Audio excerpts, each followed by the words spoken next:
Luzon, Visayas, Mindanao at buong mundo. Ngayon ay Miyerkules, September 4, 2024. Ako si Barbie Mulak at ito ang Balitang A to Z. Nahuli na! Alice Go! Minamadali na ang deportation mula sa Indonesia. Habang sinasabing kasamahan nitong si Cassandra Leong, biglang isinugod sa ospital. Do I look sick? Yan ang kailangan natin bantayan, mga fake news na ganyan. Marcos, tinawanan lang ang fake news ukol sa kanyang kalusugan. PBBM, may sagot rin sa mga bagong hirit ni VP Sara. Mga nasawi sa bagyong Enteng, 15 na. Binudol si Presidente kasi nga po ang pagkakaalam ko, meron pa rin pogo. Ang nangyari, yung pogo, binihisan lamang. Mga pogo, hindi umano nagsasara, nagre-rebrand lang. Drew Arellano at Iya Villania, may bago na namang bunso. At sa showbiz, soap opera queen Judian Santos, may comeback movie.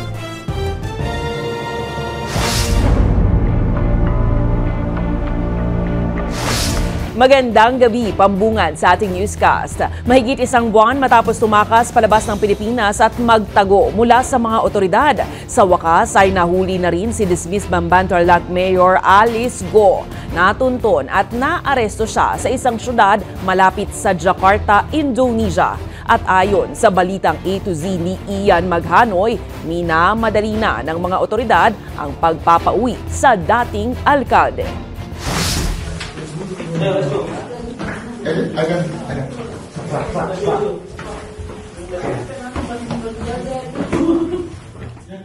Kuha ang video na ito ng maaresto ng Indonesian police, si dismissed Bamban-Tarlac Mayor Alice Go. Ayon sa Bureau of Immigration, solong nadakip si Go mula sa tinutuluyang hotel sa Tangerang City, Indonesia, pasado 1:00 ng madaling araw ng September 4. Hindi handa si Mayor Guo doon sa pag-aresto sa kanya.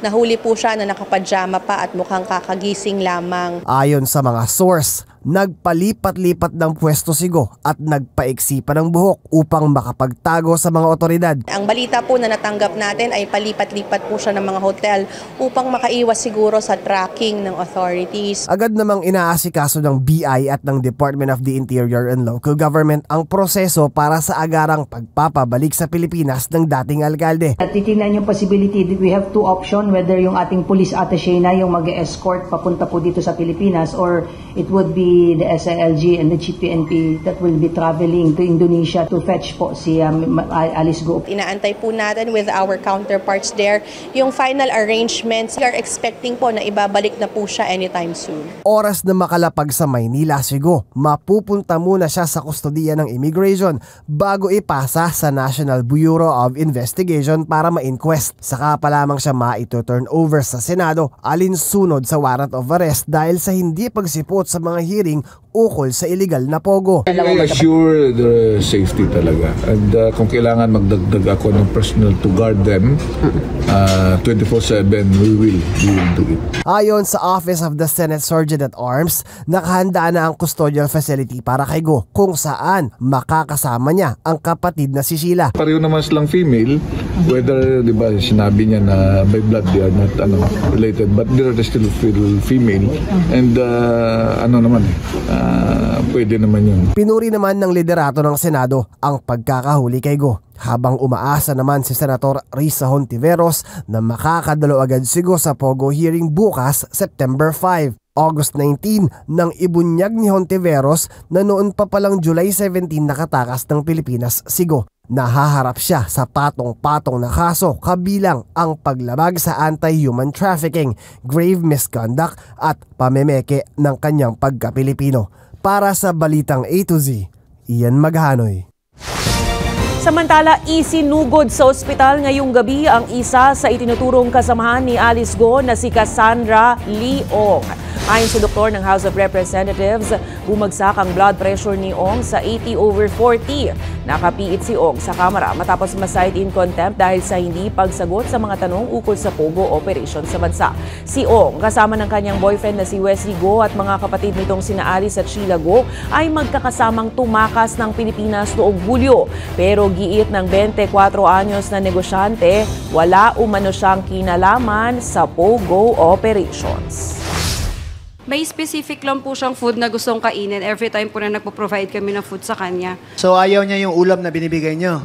Yes po. Ayaw niya? Yes po. And is it true na kanina umaga you tried to give her Coke because mababa na yung sugar niya and she refused to take it? Yes sir, but later on, ininom naman po niya. Ininom niya? Yes po. Okay, so the refusal to eat is because of her dislike of the food. Tinitingnan ngayon ng Department of Justice kung sangkot nga ba ang ilang tauhan ng Bureau of Immigration sa pagtulong kay Alice Go na makatakas sa Pilipinas para makaiwas sa mga ahensyang nagsisiyasat patungkol sa Pogo. Ayon kay Justice Secretary Crispin Remulla, talamak ang modus ng ilang tiwaling tauhan ng BI na sangkot rin sa Pastillas Gang na dati nang nagpapapasok ng mga iligal na dayuhan sa Pilipinas kapalit ng pera. Inuna rin ni Remulla ang immigration dahil hindi umano ipinaalam sa DOJ ang mga bagong detalye sa paghahanap kay Go. Samantala, maghahain naman ang patong-patong na kaso ang DOJ laban kay Go. Nagpupuslit papasok nung araw yung Pastillas Gang. At nagpupuslit sila palabas. Kaya alam natin, meron talagang gumagawa niya sa immigration. Yan ang ating tinitingnan ngayon. Mismong si Pangulong Ferdinand Marcos Jr. ang nagpasinungaling sa kumakalat na fake news sa social media na umano'y medical emergency sa kanyang kalusugan sa kasagsagan ng bagyong Enteng. Ayon sa Pangulo, wala nga raw siyang sipon sa ngayon. May sagot rin ng Pangulo sa ilan pang issue na ipinupukol sa kanya. Ang kumpletong detalye sa ating balitang A to Z. Nandito lang ako. Ito ang tugon ni Pangulong Ferdinand Bongbong Marcos Jr. matapos mag-trending sa social media kung #nasaan ang Pangulo sa gitna ng pananalasa ng bagyong Enteng. Kumalat pa na nagkasakit at na-ospital umano siya. Do I look sick? Yan ang kailangan natin bantayan. Mga fake news na ganyan. Huwag kayong naniniwala unless it comes from a credible source. Katunayan, ayon kay Marcos, busy siya sa mga command conference at trabaho sa Malacanang buong araw ng Martes. Nagulat lang ako when they said that there was medical emergency. Medical emergency. Medical emergency. It's totally and completely fake. I do not even have a cold. I do not have anything wrong with me. I'm fine. Thank you for your concern. Ngayong Miyerkules, pinangunahan ni Marcos ang briefing ng disaster officials ukol sa nagdaang bagyong Enteng. Nag-aerial inspection rin si PBBM sa mga lugar na lubhang tinamaan ng sakuna. Habang nasa chopper, hindi nakaiwas ang Pangulo sa iba pang issue tulad ng hirit ng kampo ng puganteng si Apollo Kibuloy. Kailangan ang kausap niya ang korte. Dahil ang executive, ang papel lang namin ngayon ay arestuhin siya. So all of these conditions that he's putting in are immaterial. Muli kasing inihihirit ng puganteng pastor na garantiyahan ng gobyerno na sakaling siya ay susuko ay huwag siyang ito-turn over sa Amerika, kung saan inirereklamo siya sa kasong sex abuse at human trafficking. Pasensyahan na lang ayon sa Pangulo. Parang hindi niya yata masyadong naintindihan ang proseso ng pagka nag-issue ang korte ng bench warrant for arrest. It is out of our hands already. It is in the court's hands. Tinanong din siya sa lumalawak na agwat sa pagitan niya at ni Vice President Sara Duterte. Kamakailan, nagsorry si VP Sara sa mga tagasunod ni Kibuloy dahil sa kanyang pag-endorso noon kay Marcos sa pagkapangulo. Ayon kay PBBM, hindi niya nauunawaan kung bakit nasabi ito ni Inday Sara, pero nirerespeto niya ang damdamin ng bise. Sa huli, inamin ni Marcos Nawala na silang komunikasyon magmula nang magbitiw si VP Sara sa gabinete bilang kalihim ng edukasyon. Gumagamit na ng mga K9 dogs ang mga rescuers ng Barangay San Luis at lokal na pamahalaan ng Antipolo para mapabilis na ang paghanap sa mga nawawala pang biktimang dulot ng bagyong Enteng. Habang umaasa na lang ang mga kaanak ng mga biktima na mahanap ng katawan ng kanilang mga mahal sa buhay para mabigyan sila ng maayos na pagpapalibing. May balitang A to Z si Kim Salinas. Nagpapatuloy ang search and retrieval operation ng mga rescue team ng San Luis at ng Antipolo City Government at ngayon binabaybay nila itong sa kahabaan ng Sapa at tutungo sila sa pinakamalaking ilog kung saan babagsak ito sa San Mateo River. Natagpuan na rin kasi kahapon ng Martes ang pinaniniwalaang ama ng pamilyang na-wash out ang bahay noong Lunes dulot ng bagyong Enteng. Pinaigting po natin ang retrieval operation ng dahil nga sa nakuha kahapon na yung isa. So naka-retrieve na po tayo ng 3 at 2 na lang po ang ating pinagsusumikapan matagpuan. Kaya naman para mapabilis ang paghahanap ng mga rescuers, baka sakali makatulong ang mga K9 kaya po ngayon ang katulong po natin ang PNP at ang MMDA at saka isang pribadong sektor na nag-provide po ng mga K9. Bumuo naman ng 2 team ang mga volunteer kasama ang K9 units na Human Remains Detector para baybayin ang mga kasulok-sulukan ng Sapa. May mga ulat din kasi na baka nasa San Mateo River na ang mga labi ng natitirang nawawala. May report na ang PNP na may mga ang BDRRM ng San Mateo ay mga na-retrieve na mga cadaver. So nakalagak lang ito sa mga punerarya. Sa kabila ng mga paghahanap na ito, may tanging hiling na lang ang kaanak ng mga biktima. Hindi na namin ni-expect na may buhay kasi mataas po yung inahulugan. Kasi yung 3 nga po, puro may damage po yung Pagka sana makita lang po, okay na po yun. Para sama-sama na po sila rin sa paglalamayan po. Nagnanais siya ng mapabilis ang paghahanap para mabigyan ng disenteng libing ang kanyang ina, kapatid, bayaw at 2 pamangkin. Samantala, nakapagtala na ang Office of the Civil Defense ng 15 nasawi bunsod ng bagyong Enteng, habang nasa 15 rin ang nasugatan matapos ang bagyo. Pinaghahanap naman ang 21 individual na hanggang ngayon ay nawawala. Para sa Balitang A to Z, Kim Salinas. Nakalabas na ng Philippine Area of Responsibility ang bagyong Enteng madaling araw ng Miyerkules. Huli itong namataan, may layong 450 kilometers west-northwest ng Lawag City, Ilocos Norte. Taglay ang lakas ng hangin na 140 kilometers per hour at pagbugsong aabot sa 170 kph. Mabagal itong kumikilos papalayo ng bansa patungong West Philippine Sea.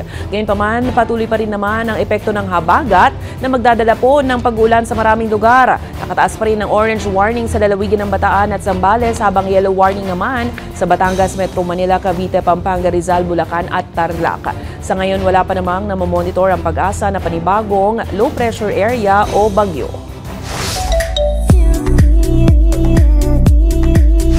Baby number 5 is coming. Turning a family of 7 na ang pamilya Arellano matapos ibahagi ni Iya Villania at Drew Arellano ang magandang balitang yan sa kanilang Instagram account. May kita sa post ang cute na family video kung saan naka-line up pa mula sa panganay hanggang sa pang-4 na anak at ang resulta ng ultrasound na may kamay ng baby saying hi. Congrats! Ladies and gentlemen, this is Mambo number 5.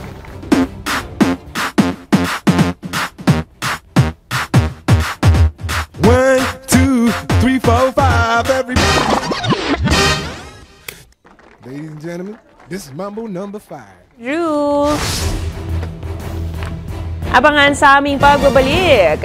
Sa kabila ng total ban ni Pangulong Marcos Jr., Senado, kinrekusyon ng mga nagre-rebrand na mga pogo bilang internet gaming licensees. At Health Secretary Ted Herbosa nag-ikot sa ilang spa at barberya sa Quezon City bago maglabas ng guidelines sa laban sa Mpox. Abangan ang kumpletong ulat sa pagbabalik ng Balitang A to Z.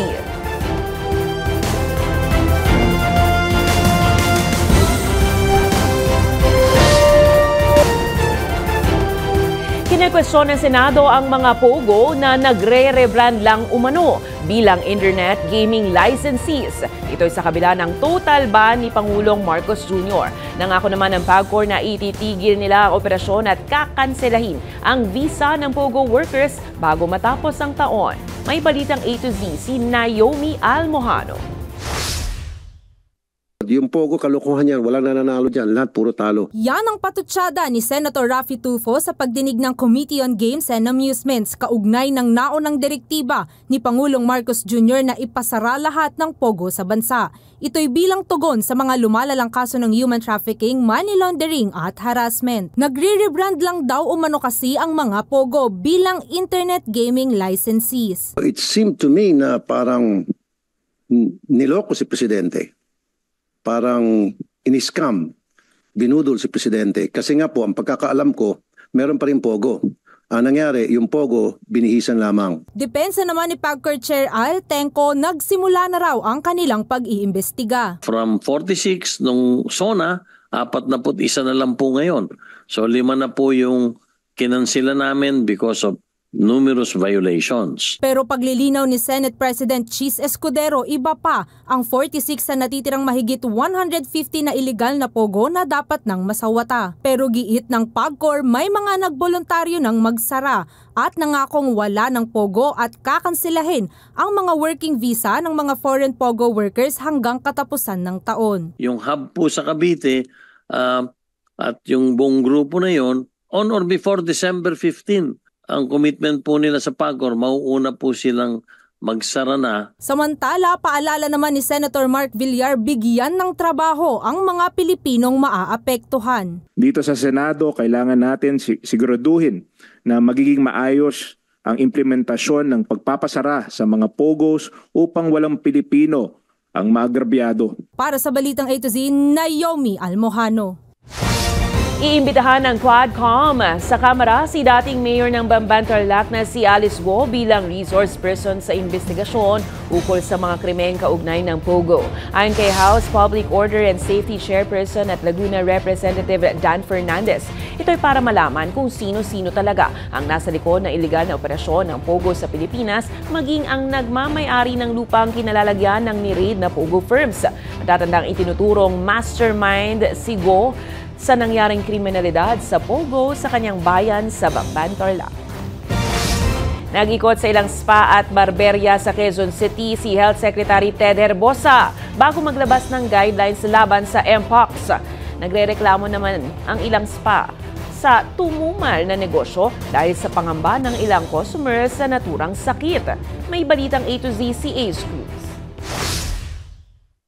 Tanghali na pero wala pa rin customer spa na ito sa Quezon City, malayo sa karaniwang dagsa ng mga kliyente noon. Ang palaging sinasabi talaga nila is natatakot sila dun sa Mpox. Yun ang nila sinasabi. So ayaw na nilang pumunta dito kasi parang feeling nila hindi na safe. Sa contact tracing kasi na sinagawa ng Quezon City, natuklasan nagtungo sa isang spa ang isang lalaking Mpox patient noong Agosto, ang Infinity Spa sa E. Rodriguez Avenue na ipinasara na ng LGU. Pero dahil dito, naapektuhan ang negosyo ng iba pang mga spa. Sinisiguro naman ng spa na ito na kompleto sila sa permits at hinigpitan din ang kanilang safety protocols sa pagtanggap ng customers. Interviewin nyo kung saan galing or ano bang may mga nararamdaman na sila, i-check nyo yung mga balat nila, diba? Kasi yun naman ang sabi kasi talaga eh. Nitong Martes, nag-ikot mismo si Health Secretary Ted Herbosa sa ilang personal care service establishment sa Quezon City, katulad na lang ng mga barbershop at spa.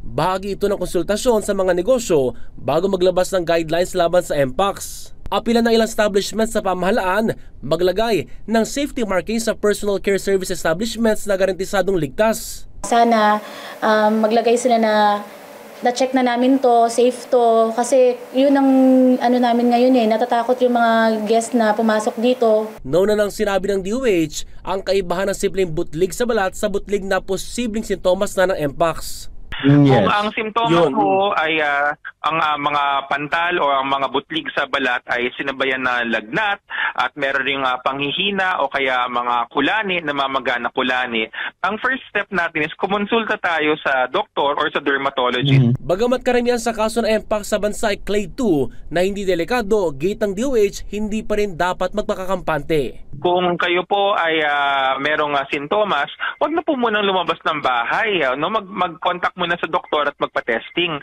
Wag na muna magpamasahe, wag na munang magpagupit kung meron po kayong mpox. Sa datos ng DOH, 8 na ang active cases na mpox sa bansa ngayong taon. Para sa Balitang A to Z, Ace Cruz.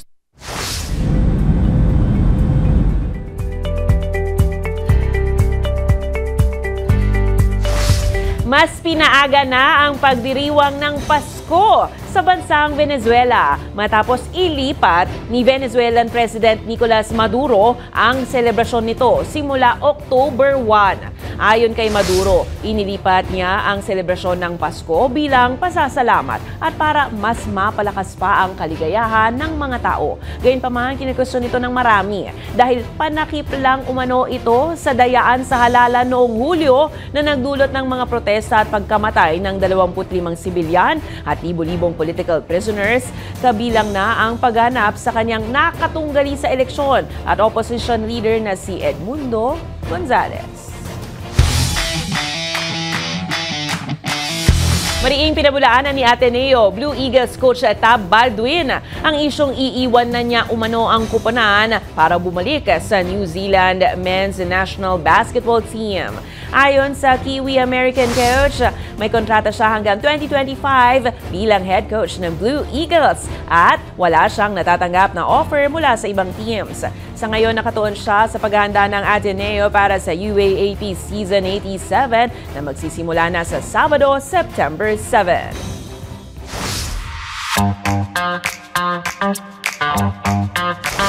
Mga ka-A to Z, isang asteroid po ang nakatakdang tumama sa Earth at inaasahan itong bumagsak dito mismo sa Pilipinas.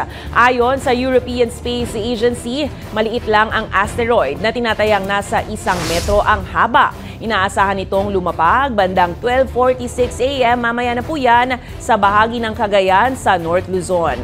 Huwag pong mag-alala, hindi ito makakapinsala pero maaari itong makita bilang isang fireball. Depende sa lagay ng panahon at kalangitan. Pambihira ito dahil ito pa lang ang ika-9 na asteroid na namataan bago ang impact. Ang asteroid ay mga bato na natira mula sa pagkakabuo ng solar system, mahigit 4.6 billion years na ang nakakaraan. Susunod, matapos ang ilang taon, Queen of Philippine soap opera Judy Ann Santos magbabalik pelikula. At K-pop members Jennie ng Blackpink at BTS leader RM may pasabog na sorpresa sa mga fans. Ano kaya yan? Manatiling nakatutok, kayo ay nanonood ng Balitang A to Z.